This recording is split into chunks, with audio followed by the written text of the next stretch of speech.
किसी दूत अश्वरोही को कुंवर प्रताप के पास भेजो और यह संदेशा भिजवाओ कि अकबर ने उनकी रानी माँ के साथ ऐसा डरावना परिहास किया है। जाओ।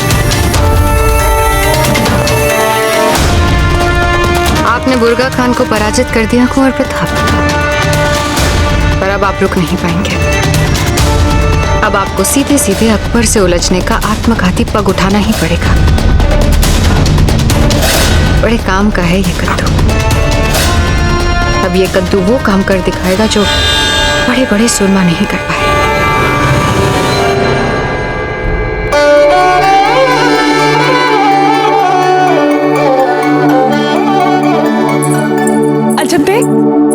अजब देख, समाचार आया है, कुंवर प्रताप ने बुर्गा खां को पराजित कर दिया है।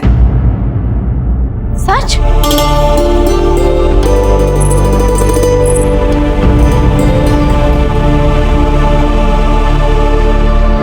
अजब देख, क्या बात है? आपको अच्छी नहीं लगी कुंवर प्रताप की अभूतपूर्व जीत? आप हमारा व्रत तोड़वाने के लिए झूठ बोल रही हैं ना, ताकि हम आपके साथ भोजन कर सकें। ये कैसी बात कर रही हैं आप अजब? चाहे हम ऊपर से स्वयं को कितना भी कठोर बनाने का प्रयास करें, किंतु सच तो ये है कि जब हमने कुंवर प्रताप और बुर्गा खां के बीच में युद्ध की बात सुनी थी, तब से हमने भी अन्न को हाथ नहीं लगाया है। हमारे लिए भी पुत्र के समान ही है। बस आप में और हम में इतना अंतर है कि आप छोटी हैं, इसलिए आप अपने मन की सारी बातें कह देती, और हम नहीं कह पाते।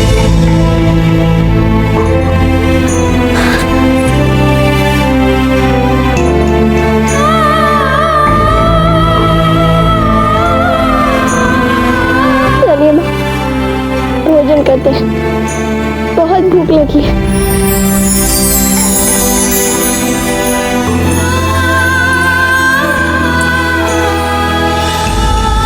बड़े दादा, हमने आपको स्वयं देखा था कुंवर प्रताप को अकबर के विरुद्ध भड़काते हुए। आपने क्यों किया ऐसा? जानते हैं, यदि कुंवर प्रताप चाहते तो वे हमारे राजकाज सबको ले सकते थे, किंतु उन्होंने ऐसा कुछ नहीं किया। उन्होंने आपका मान भी रखा और मारवाड़ की आन भी रखी। बड़े दादा, फिर आपने उनके साथ ऐसा क्यों किया? उनका आभार मानने की बजाय आपने उनको और गहरे संकट में डाल दिया। बड़े दादा, जानते हैं, उनकी सेना तो छिन भी नहीं हमसे लड़के। ऐसे में वो अकबर की सेना का सामना कैसे करेंगे बड़े दादा, और वो भी अकेले? बस बस बस बस बस बस बस। आप अच्छी तरह से जानती हैं कि हम आपको बहुत अधिक स्नेह करते हैं, और हमारे अधिक स्नेह और प्यार के कारण आप कुछ अधिक लाभ उठाने लगी हैं। हमें दुख हुआ उस दिन प्रताप को देखकर कि एक मामूली से सामंत की लड़की के लिए उसने आपको कुछ नहीं समझा। जब हम आपके बिना चैन से नहीं जी पाएंगे, तो हमारा ये बलिदान हमारी मातृभूमि के लिए क्या लाभ हो सकता है? और उसी प्रताप के लिए आपके मन में कोमल भावनाएं आज भी हैं। कहां है आपका स्वाभिमान? और प्रतिस्पर्धा जीतने के पश्चात मारवाड़ पर अधिकार नहीं किया? ये प्रताप की सोच है, और उसने ऐसा करके कोई एहसान नहीं किया हमारे ऊपर। उन्हें जो ठीक लगा वो उन्होंने किया। उनके स्थान पर यदि हम होते तो हम मेवाड़ को कभी नहीं छोड़ते। आप राजनीति नहीं समझती हैं। राजनीतिक सच तो यह है कि जब तक मेवाड़ में प्रताप है, वे राजपुताने में हमारे वर्चस्व को चुनौती देते रहेंगे, और दूसरी ओर अकबर हमें चैन से नहीं बैठने देगा। तो राजनीति ये कहती है कि हमारे वर्चस्व को चुनौती देने वाली दोनों शक्तियां, प्रताप और अकबर, आपस में लड़ मरे। हमारे सामने कोई आंखें उठाने का साहस भी नहीं कर पाएगा। बस। ये सही। अब एक शब्द भी अपने मुंह से मत बोलिएगा। आप मारवाड़ की राजकुमारी हैं, क्या इतना भी नहीं जानती कि अपने राजा से कब और क्या बात करनी चाहिए? जाइए महल में और रानी मां के साथ जनाना कार्यों में हाथ बटाइए। राजनीति समझने की ना तो आपके पास योग्यता है और ना ही पात्रता। जाइए।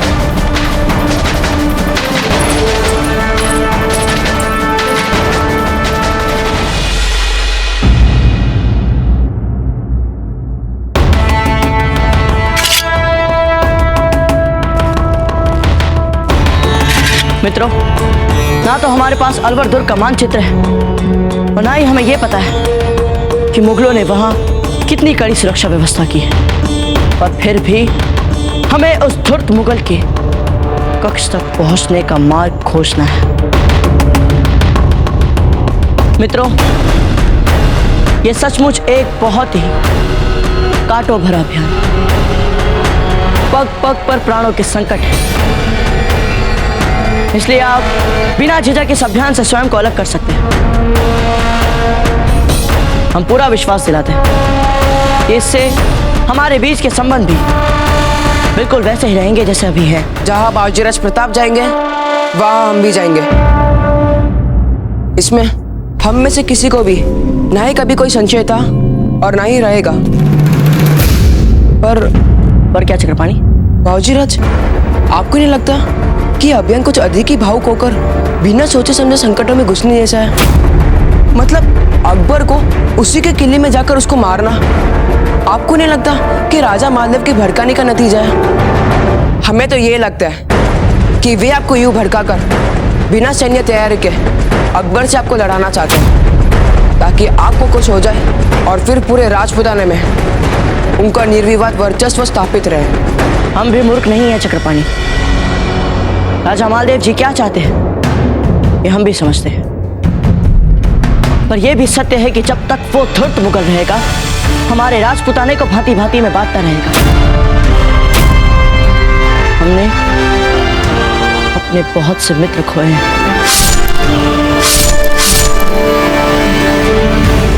इस अपराध से बच नहीं सकता वो मुगल। इन सब का मूल्य चुकाना पड़ेगा उसे चक्रपाणी। और बाजीराज, हमने आज से पहले कभी नहीं किया ऐसा अभियान। हिंदुस्तान के इतिहास में आज से पहले कभी किसी ने अपने शत्रु की तरफ बढ़कर उस पर आक्रमण करके उसे नहीं हराया है। यही तो हमारी कमजोरी है। लेकिन चलिए, आज हम सब मिलकर एक नया इतिहास लिखते हैं। बंद कीजिए युद्धोन्माद कुंवर प्रताप।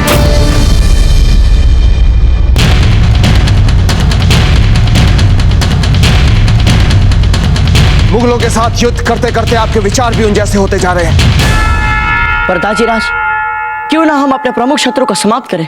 नहीं कुंवर प्रताप, हम ऐसे नहीं लड़ते। किसी के महल में घुसकर आत्मघाती हमला करना ये समझदारी की बात नहीं है। और वैसे भी आप पहले अपनी अनुशासनहीन वीरता दिखा चुके हैं। अब आप वही करेंगे कुंवर प्रताप जो आपसे करने को कहा जाए। पर दाजीराज, वो धूर्त मुगल तो... कुंवर प्रताप, हम अकबर के साथ युद्ध करेंगे, किंतु अभी नहीं। उचित समय आने पर पहले हम अपनी सैन्य शक्ति बढ़ाएंगे, उसके बाद उस पर आक्रमण करेंगे। इन सब में बहुत देर हो जाएगी दाजीराज। यदि एक बार वो धूर्त मुगल अलवर के दुर्ग से निकल गया और राजपुताने से बाहर वो अपने आगरा पहुंच गया, तो हमारे लिए उसके सुरक्षा घेरे को तोड़ना असंभव हो जाएगा दाजीराज। और उस पर आक्रमण करने का यही सबसे उचित समय है दाजीराज। कुंवर प्रताप, आप वही करेंगे जो हम आपसे करने को कहेंगे। ये हमारा आदेश है, समझे आप?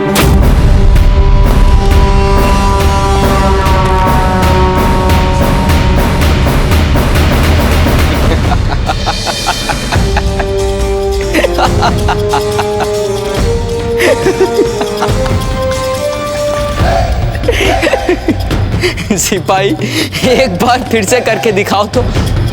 कैसे डर से तड़प तड़प कर छटपटा रही थी प्रताप की माँ। हुजूर, आंखें बड़ी बड़ी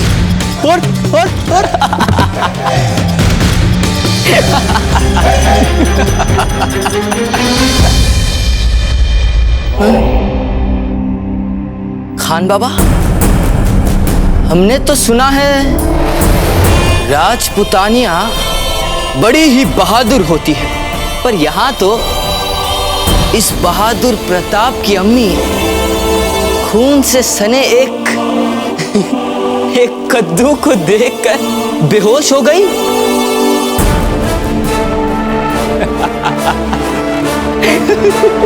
माफ कीजिएगा शहंशाह, हमें तो ये सारी हरकत ही बातहजीब नहीं लगती। अफो खान बाबा, इतनी शिकस्तों के बाद तो हमें जरा सा हंसने हंसाने का मौका मिला और एक आप है अपने शहंशाह की खुशी में शरीक होने के बजाय इस मजाक में भी तहजीबी नुक्ता ढूंढ रहे हैं। सिपाही फिर से करके दिखाओ कैसे तड़प तड़प के छटपटा रही थी प्रताप की अम्मी। हुजूर, बड़ी बड़ी आंखें और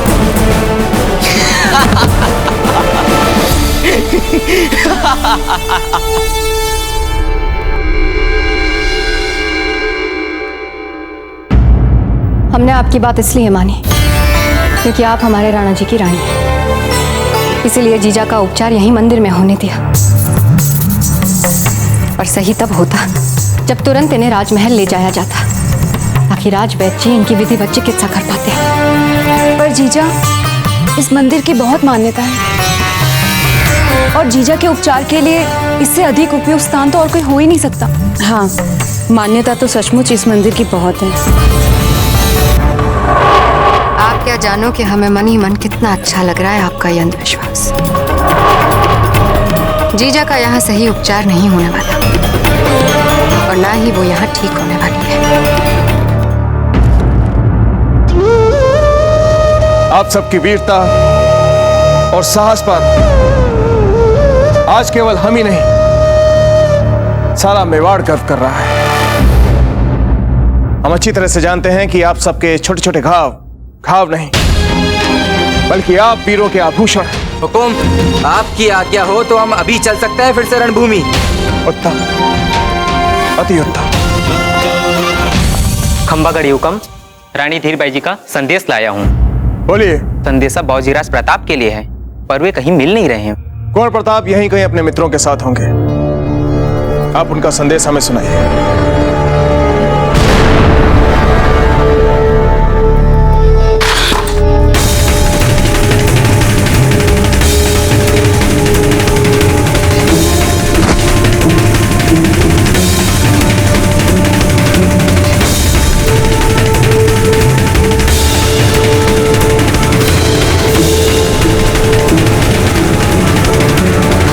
जी की कृपा से महारानी साहब स्वस्थ हैं, चिंता की कोई बात नहीं हुकम।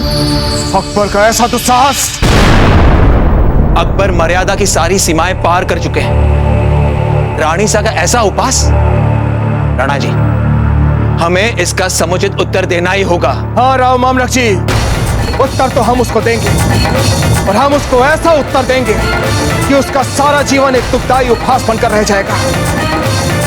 तो अभी नहीं, उचित समय आने पर। ध्यान रहे, यह समाचार कुंवर प्रताप तक नहीं पहुंचना चाहिए। बड़े यत्न से हमने उन्हें मेवाड़ जाने के लिए बनाया है। अगर उन्हें इस समाचार के बारे में पता चला तो उनका क्रोध एक बार फिर से भाग जाएगा।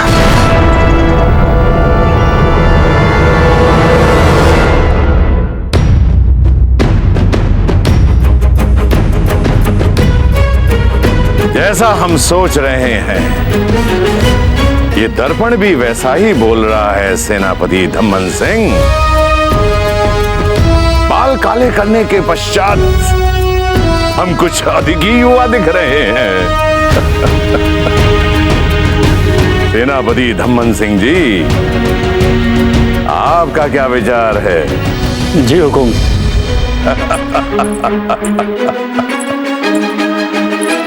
ये प्रताप और अकबर आपस में लड़ लड़कर मर जाएंगे, पर हम तो वर्षों तक इस राजपुताने पर राज करेंगे, राज। देख लीजिए दादा की बातों में आकर कहीं कुंवर प्रताप अकबर से युद्ध करने ना निकल पड़े। काय और मुगलों, तुमने सभी मानवीय मर्यादाओं का उल्लंघन किया है। तुमने हमारी रानी माँ के साथ तुच्छ उपहास कर वो दुस्साहसिक अपराध किया है जिसे हम किसी भी मूल्य पर सहन नहीं करेंगे। हम आ रहे हैं धूर्त मुगल, आज हमसे बच सकता है तो दिखा दे बच के।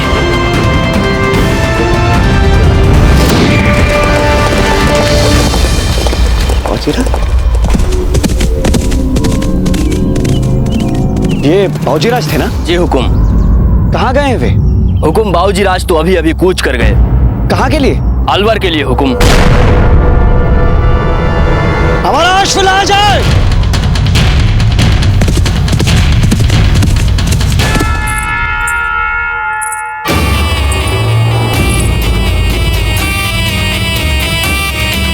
क्या बताएं आपको जीजा, बंद आंखों के साथ लेटी हुई आप हमें कितनी अच्छी लगती हैं।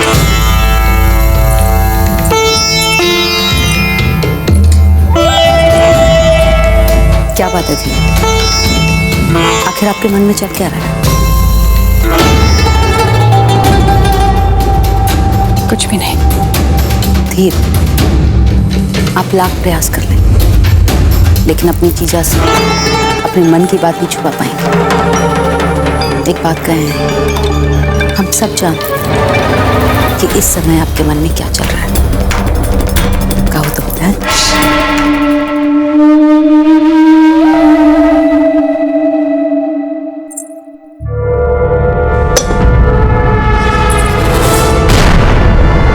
हे देवी माँ, ये क्या हो गया? ये तो अपशगुन हो गया। नहीं जीजा, ये अपशगुन नहीं है, ये तो कुल देवी के आशीर्वाद का संकेत है। खमा खड़ी हुकम। बोलिए। कुंवर प्रताप अपने कुछ मित्रों के साथ अलवर की ओर कूच कर गए हैं।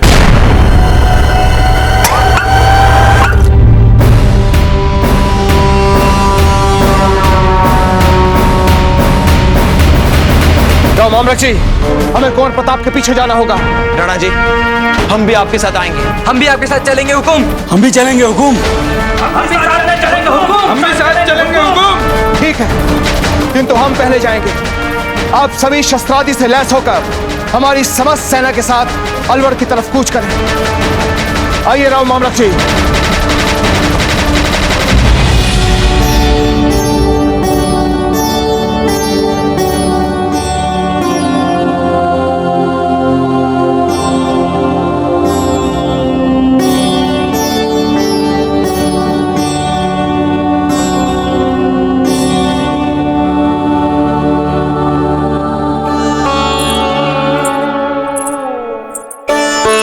रानी सा, समाचार मिला है कि कुंवर प्रताप अकबर को मारने के लिए अलवर के लिए कूच कर गए हैं।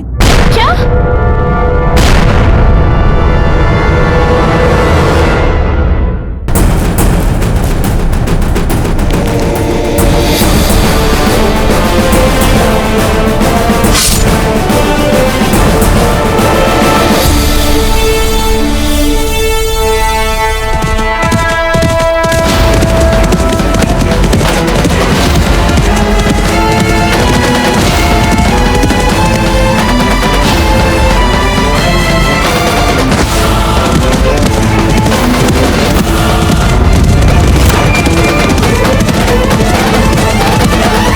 आज लग रहा है कि हमें औजी राज को बचपन में अश्वारोहण सिखाना ही नहीं चाहिए था। हमारे हाथ ही नहीं लग रहे। कोई बात नहीं बाबूजी राज, आप भले ही हमें गति में क्यों ना पछाड़ते, किंतु अब इस कमी को हम अपने अनुभव से कैसे पूरा करते हैं ये आप देखिएगा। इस राजपुताने के मार्गों को आपके रावत जी से बेहतर कोई नहीं जानता बाबूजी राज। चलो!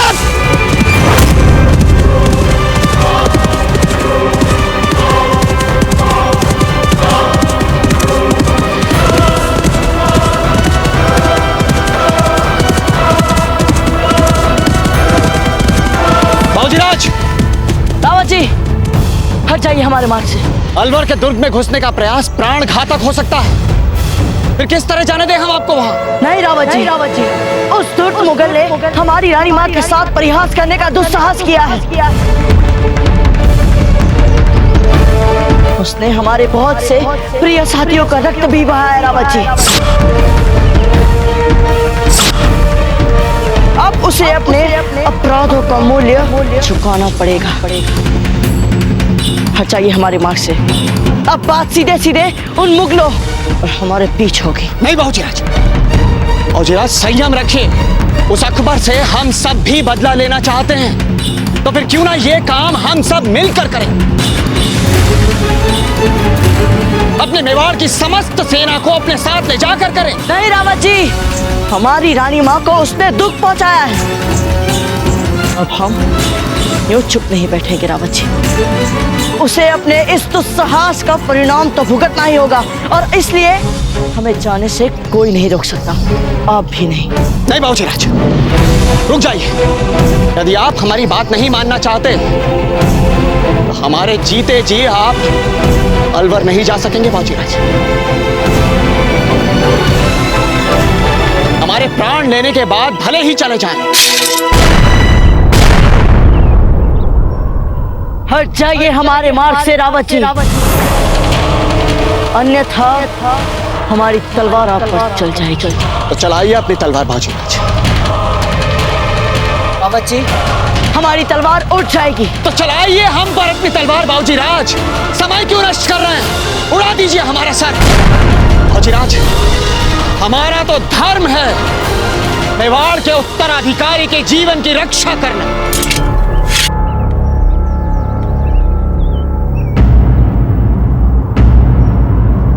रावत जी, आप जानते हैं ना, तो हम आप पर हथियार उठा सकते हैं और ना ही लौट सकते हैं। रावत जी, आप भी चलिए हमारे साथ। यदि हमारे साथ आप जैसा निर्भीक जुझारू योद्धा होगा तो हमारा अभियान और भी अधिक सशक्त हो जाएगा। और हम ये भी जानते हैं रावत जी, कि उस धूर्त मुगल ने जो किया है उसके लिए बदले की आग आपके भी मन में हमसे कम नहीं होगी। हमारे पास एक योजना है रावत जी। आप चाहे तो हमारे साथ चल सकते हैं, और ना चाहे तो वापस लौट सकते हैं।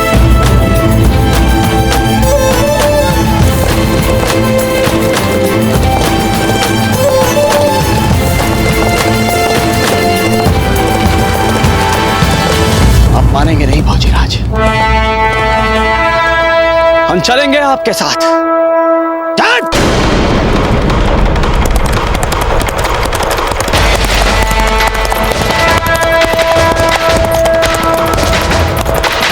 अब आप वही करेंगे कुंवर प्रताप जो आपसे करने को कहा जाए।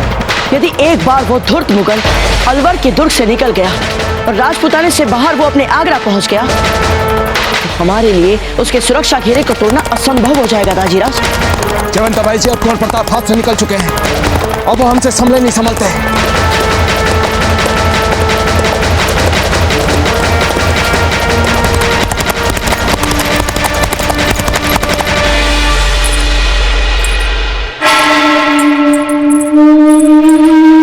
जीजा, ये आशीर्वाद जल हमें जीजा को पिलाना है।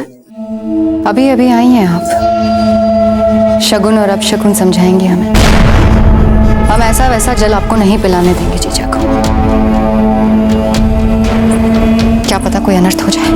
हाँ हाँ, आप हैं क्या? एक छोटी सी रियासत की ना समझ सामंत पुत्र, महारानी को कोई ऐसे जल पिलाता है? बीच में मत रोकिए हमें ये आशीर्वाद जल जीजा को पिलाना है। सुन रही हैं?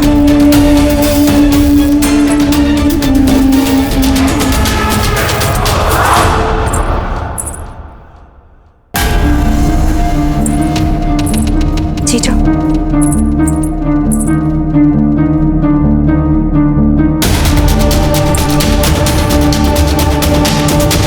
घोल बनाकर पिला दिया आपने। दासी, जाके वैद्य को बुलाइए। यदि जीजा को कुछ हुआ तो हम आपको एक पल भी राजमहल में नहीं रहने देंगे।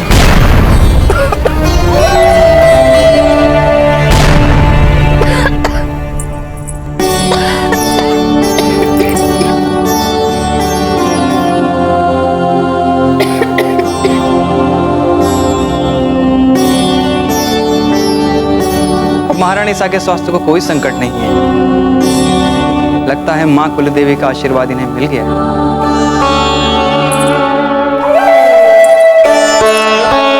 अच्छा, अब हमें आज्ञा दीजिए।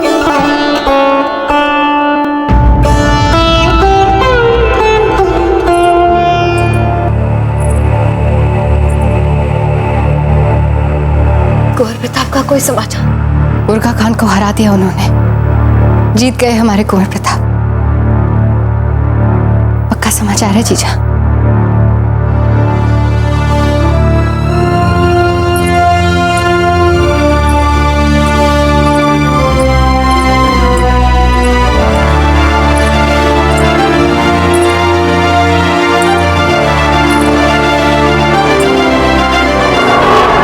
अब अकबर से लड़ने गए हैं वे, वहां कौन बचाएगा उन्हें?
फौजीराज, दुर्ग पर मुगलों ने अकबर की सुरक्षा हेतु उनकी सेना के विशेष सुरक्षा दस्ते के सैनिकों को नियुक्त किया हुआ है।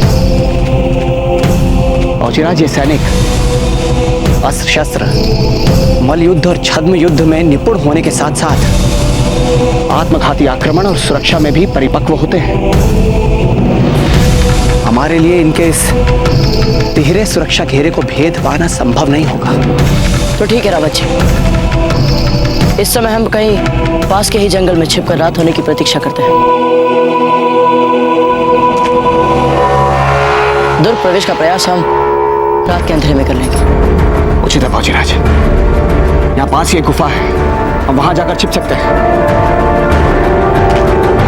चलिए फौजीराज, हम आशा करते हैं कि आपने इस दुर्ग में प्रवेश हेतु सचमुच कोई ठोस और व्यवहारिक योजना ही बनाई होगी।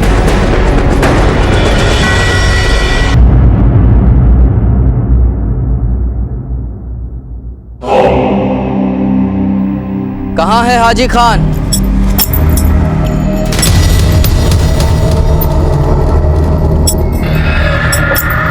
आइए आइए हाजी खान, आइए। हम तो यहाँ आप ही का इंतजार कर रहे थे।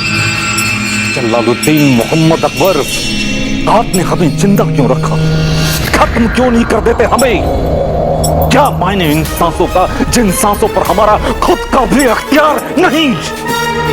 हाजी खान, एक तो आप बात बात पे संजीदा हो जाते हैं, मुस्कुराना भी बहुत अच्छा होता है सेहत के लिए। हमने आपको यहाँ बुलाया था अपना एक इरादा बताने के लिए, और आप हैं कि जिद कर रहे हैं मरने के लिए।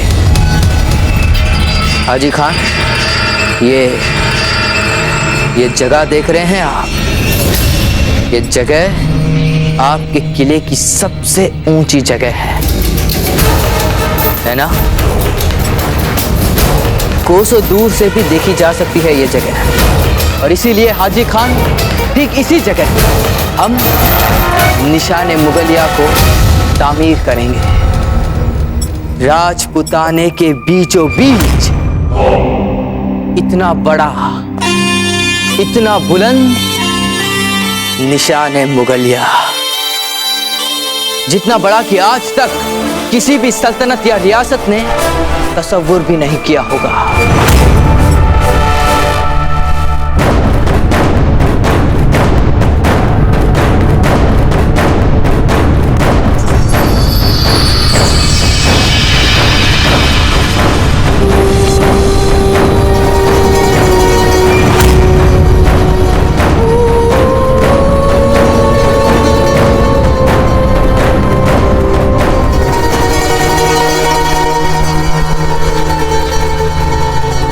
हाजी खान, आपको तो हमारी इस नजरे इनायत के लिए शुक्रगुजार होना चाहिए कि हमने राजपुताने के तमाम रियासतों के किलों को छोड़कर आपके ही किले को निशाने मुगलिया की तामीर के लिए चुना।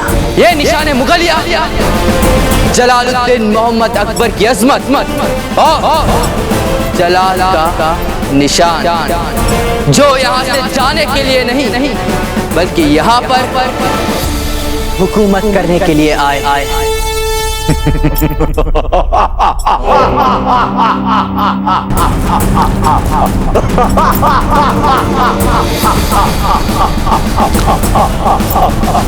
हाजी खान, आपको क्या लगा कि हम यहाँ मजाक कर रहे हैं?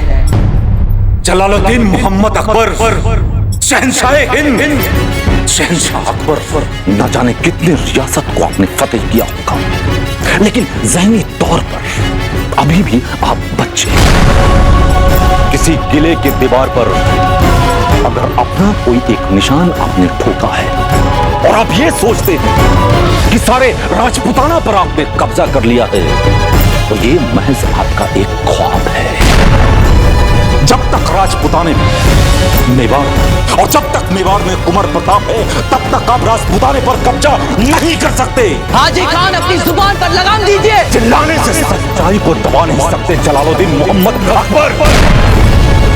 आप बखूबी जानते हैं कि कई बार आपने कुंवर प्रताप को मारने की कोशिश की है, पर हर बार नाकामयाब रहे हैं।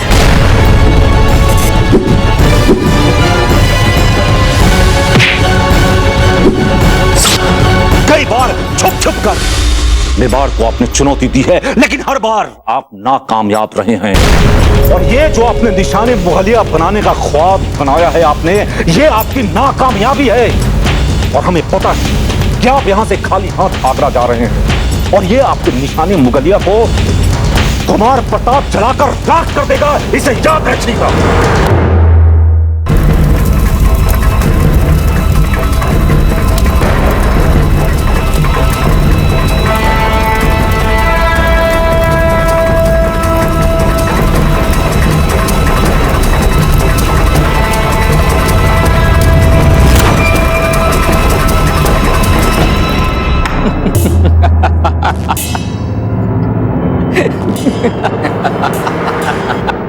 इस पागल को जिंदा रखना। खबरदार, जो किसी ने भी इसे मारने की जुर्रत की तो हम इसे तब तक जिंदा रखना चाहते हैं जिस दिन तक हम प्रताप और मेवाड़ को तबाह खाक ना करते। हम चाहते हैं कि ये अपनी आंखों से उस मंजर को देखने के बाद ही मरे। एक बात आप अपने जहन में बैठा लीजिए कि कुंवर प्रताप के होते हुए आप मेवाड़ पर कभी भी हुकूमत नहीं कर सकते। तो क्या मैं कयामत तक मैं अपनी मौत का इंतजार करता रहूं?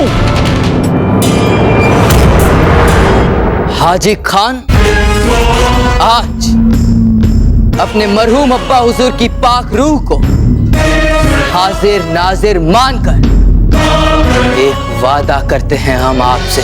अगर हमने प्रताप को उसकी ही रियासत चित्तौड़ में घुसकर उसे तबाह नहीं किया और वहां अपनी हुकूमत नहीं की, तो हम ये सल्तनत, ये तख्तो ताख्त सब कुछ छोड़ देंगे। फिर चाहे हिंदुस्तान की बाकी रियासतों पर हमारी हुकूमत हो चाहे ना। और ये जलालुद्दीन मोहम्मद अकबर का वादा है आपसे।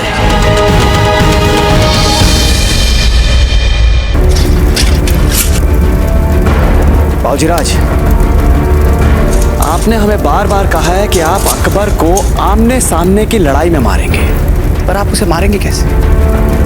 क्योंकि अकबर को मारने के लिए एक सशक्त योजना का होना आवश्यक है।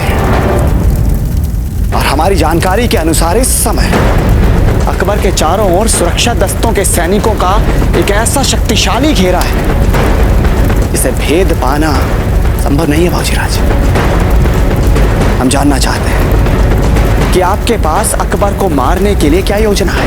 योजना तो बस ये है रावत जी कि हम अपनी चालाकी से उन मुगलों को चकमा देकर किले में प्रवेश करेंगे। पर कैसे? फिर किले में घुसने के बाद हम हाजी खान का बंदी गिरफ्त हो जाएंगे। अब ये किला ही हाजी खान का है, तो वे सरलता से हमारे लिए उस मुगल के कक्ष का मार्गदर्शन कर देंगे। बस एक बार हम उस धूर्त मुगल के कक्ष तक पहुंच जाए, फिर तो बस रावत जी, हम और वो मुगल। रावत जी, हमने उस मुगल को पिछली बार लड़ते हुए देखा और हम मानते हैं कि उसकी लड़ने की क्षमता में बहुत निखार आ चुका है। इसलिए अब हमारे साथ उसकी टक्कर कांटे की टक्कर होगी। और हमें पूरा विश्वास है रावत जी कि अंत में हम उस मुगल को अवश्य मार देंगे। और जब तक हम उसे मार ना दे रावत जी, आप सबका प्रयास यही होना चाहिए कि हमारे और उस मुगल के लड़ाई के समय बैराम खान या कोई भी मुगल हमारे बीच व्यवधान न डाल पाए।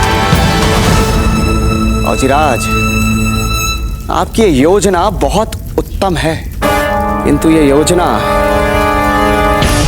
हमें बिल्कुल भी संभव होती हुई नहीं दिख रही है। क्योंकि प्रश्न ये उठता है बाबूजीराज के किस चालाकी से हम इतने सारे मुगल सैनिकों को चकमा देकर उस दुर्ग में प्रवेश करेंगे।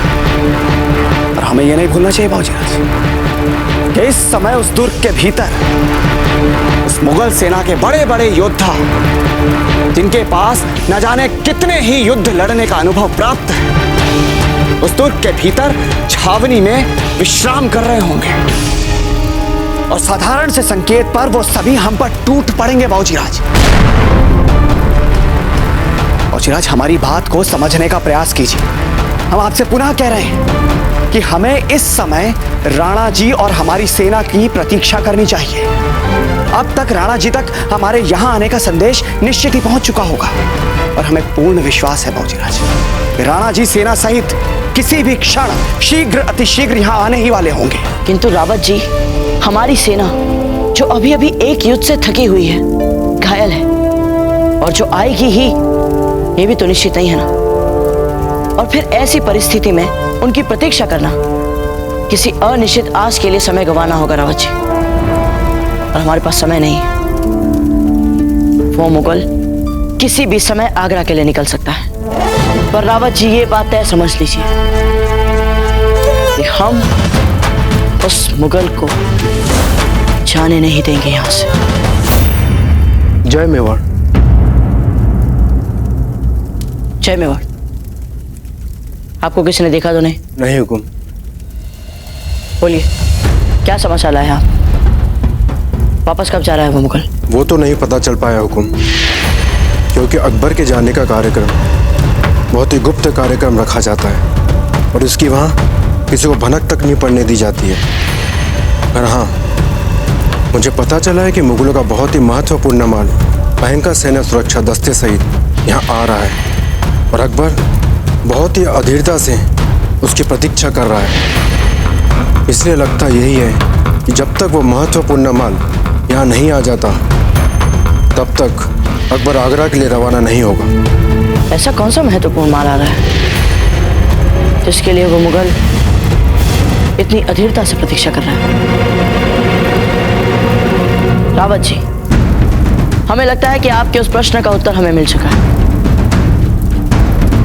कि कैसे हम दुर्ग रक्षकों को चकमा देकर दुर्ग में प्रवेश करेंगे।